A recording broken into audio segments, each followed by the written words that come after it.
المجاهدين ومذل الكافرين الظالمين المعتدين، والصلاة والسلام على رسولنا محمد وعلى إخوانه النبيين الطاهرين وعلى آله أجمعين.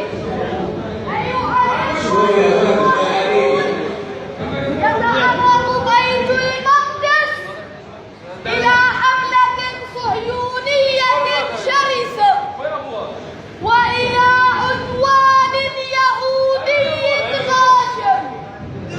هم اليهود قتلوا أهل البغي والشقاق والعدوان على المسجد الأقصى وعدوان على العقيدة وعدوان على الدين، على الإسلام العظيم وميراث الأجداد، مسؤولية الأحفاد، أرض الأنبياء، مهبط الرسالة، أرض فلسطين أرض مباركة. ومما يدل على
تركوا يكمل يا شيخ. تركوا في الأرض تركوا. والله لا يحب المفسدين. أين علماء الأمة؟ أين شيوخها؟ أين شبابها؟ أين رجالها؟ أين المسلمون؟ ألم تسمعوا يا شعوب العالم الإسلامي وقادته في التاريخ يوم أن حاول أحد الروم الاعتداء على عرض امرأة مسلمة فصرخت مستنجدة تعال يا ومعتصمة إن أمهاتنا وأخواتنا يستصرخن بصوت مقهور وإسلاما وإسلاما. إن فلسطين أمانة في أعناقكم وواجب المسلمين جميعا أن يهبوا لتخليصها من هذا اللقيط الممسوس الكيان الصهيوني. الله أكبر ولله الحمد. وإذا وقفتم يا شعوب العالم الإسلامي متفرجين كموقفكم هذا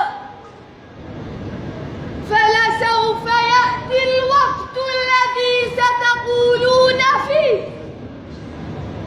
كما قال القائل: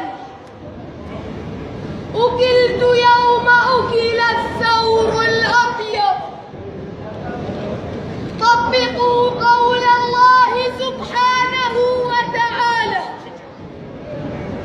قاتلوهم يعذبهم الله بأيديكم ويخزيهم وينصركم عليهم ويشفي صدور قوم مؤمنين.